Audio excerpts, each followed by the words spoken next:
لا بالمناسبة نحيي جريدة بريستيفون على حضورها معنا، والواقع أن جريدة بريستيفون هي لها قيمة مضافة في المجال السياحي، فهي بدورها تبرز الصحافة السياحية. كلمة لي بهذه المناسبة أهنئ جميع الطلبة والفضيلة دائما هي الآباء الأم والأب، هم الذين يصنعون الأبطال، هم الذين يصنعون الطلبة، فبالتالي أهنئ جميع الطلبة الناجحين، وأهنئ جميع الأمهات والآباء العالم على رعايتهم للطلبة من أجل بلوغ المناصب العلمية العليا. كلمتي كذلك والتحية لكل الطلبة خاصة طلبة الاتحاد الوطني لطلبة المغرب الذين حضروا معنا في هذا اللقاء. والواقع أن مسؤولية الصحافة السياحية مسؤوليتنا جميعا، بريستيفون بدورها مدعوة إلى التعاون في هذا المشروع النموذجي الذي قدمناه، هو مشروع تخليات الصحافة المتخصصة في السياحة. نعاني من فرق المستوى الوطني في المواقع الإلكترونية في مجال الصحافة السياحية هي كلها إشهارية بالدرجة الأولى. نحن كما قال خبيرنا في السياحة والتنمية البشرية نشتغل مجموعا كجامعة ككلية كطلبة ماستر السياحة والتنمية البشرية من أجل كما قال عبد الهادي خبير السياحة والتنمية البشرية جعل السياحة كفكر وكثقافة وكذلك حركة على المستوى الدولي بدعم المنظمات الدولية العاملة في مجال السياحة والثقافة.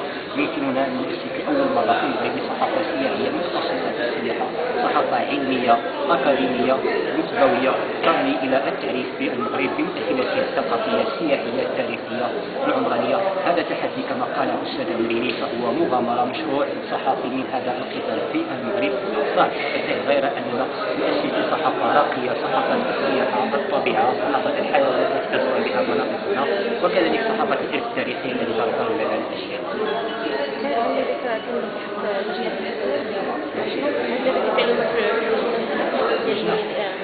يعني الواقع أن كلية العلوم تضم خيرا من الأساتذة، وكلية العلوم هي لها على المستوى الوطني هي الأولى وطنيا، فجميع أساتذة كلية العلوم بدون استثناء هم يحظون بتقديرنا جميعا كطلبة، لا الأفواج السابقة ولا الأفواج الحالية. تحيي كل أساتذة كلية العلوم يتقدمون الخبير في السياحة والتنمية البشرية الدكتور عبد الوهاب الحاج.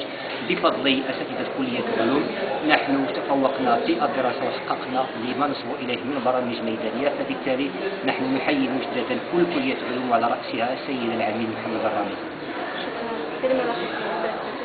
بريستيفون جريدتنا جميعا نحن نحبها ونحب الفريق الصحافي فيها، وعبر بريستيفون نناضل، وعبرها كذلك سنظهر المدينة وسنظهر المغرب في أحلى صور. فبريستيفون ندعو لدعمنا وللتعاون معنا في هذا المشروع الذي هو في آخر مطاف مشروع المدينة ومشروع بريستيفون كذلك. وشكرا لك.